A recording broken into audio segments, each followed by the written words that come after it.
Hey guys, how you going? So this will be 1.2 in the playlist. Um, Greater realization of past, present, and future. So once you've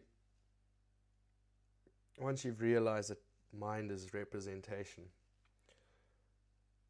and that other people's minds are representation, um, you one of the next sort of realizations is that people are predicting or expecting various outcomes from their actions, right? And it's all different depending on the person, but if somebody goes to university and you have a chat to them, you'll see that they predict at least something good to come of it in the future. At least. Maybe they're enjoying themselves. Maybe they're not. Maybe they're saying, I'm really not enjoying it, but, in the future. And so your representation, your mind has a bunch of predictions or explanations of various outcomes, right? So there's a multitude of actions you could take. There's a multitude of possibilities out there. Like, you could try to do anything, but you've only got 24 hours in a day. And so you can't carry out all the actions and all the things you want to do or try to do or that you predict will be good for you or predict will, avoid later punishment and so on. And you can carry out some of them simultaneously. You can do a few things at once. And the better your representation comes, the more you can do at the same time. So all I'm saying here is that people are using their representations, whether they're aware of their representations or not, to make sort of predictions about the past, present, and future. Okay? Somebody will say, this is what that history is, and somebody will say, no, that's not what happened. And you're both reading from the same history book, but that's my point, is different representations have different predictions, explanations, expected outcomes. Different representations prioritize different actions, allow some to, less or more to be carried out simultaneously, don't allow certain things. Right, so we're just going to start off with 4 quadrants. And on the horizontal, in the left quadrants, you're going to get present detriment. So that's like you're sacrificing the present. And on the right quadrants, it's present benefit. Right, same thing. In the top quadrants represent future benefit. I'll benefit in the future by doing this. And the bottom, future detriment. You expect that your future is not going to be so bright if you do carry out these actions. Right, so somebody who sacrifices benefit in the future to have a good time in the present, call a hedonist, right? A hangover is a perfect example of hedonism. It's, you go, I'm gonna be hurting tomorrow, but I'm gonna have fun right now, tonight. Hedonism. And people will not explicitly admit it, but implicitly they'll admit that they're hedonists. You'll say, oh, but look, mate, it'll be fun if we go and do that, but I don't know if I want to spend 12 grand to go in a few weeks, on a few week long holiday. And they'll say, yeah, it's not good, it's stuffing up my savings, but it's going to be the best thing, and wow. And you're just going, no, I think we're a bit different. And of course, the sort of opposite of that is what I call squares. They're sacrificing the present for the future. At least, and this is to their perception.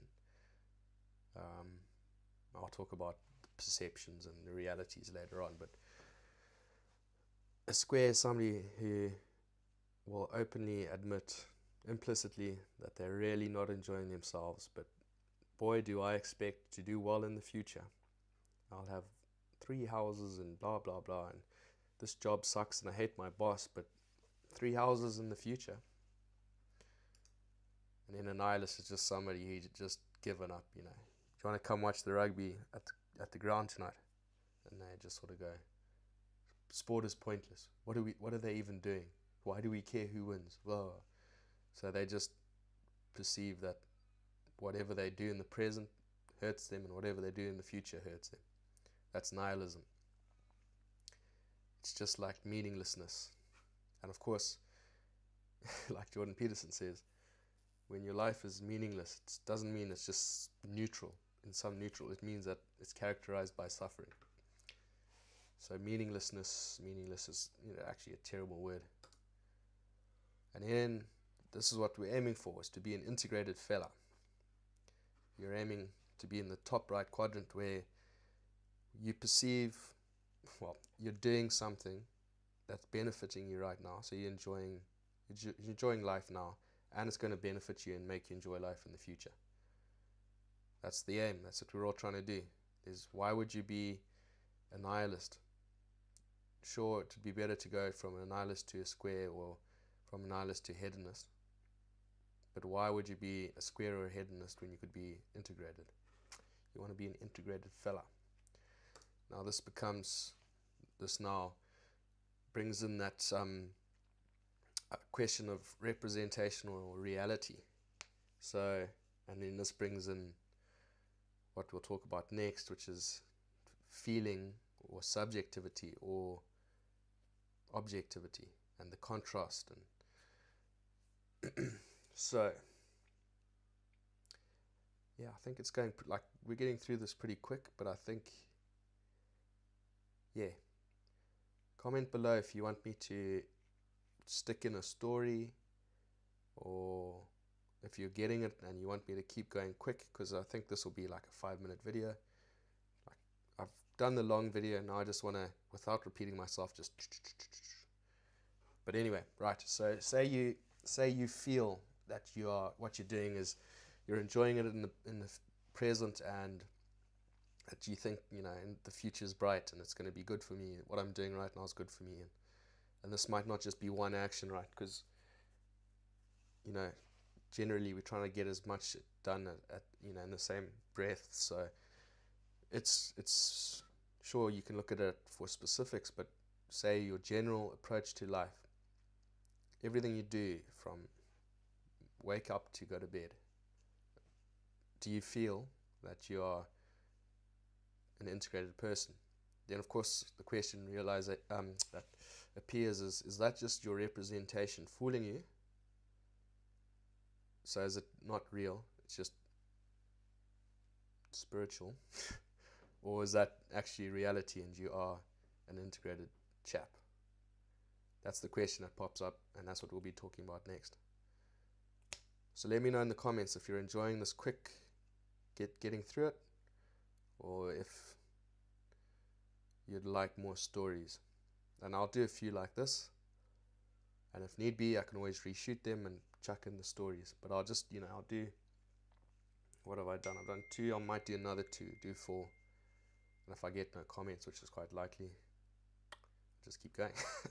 Thanks for watching, guys. Hope this is some useful shit. Cheers.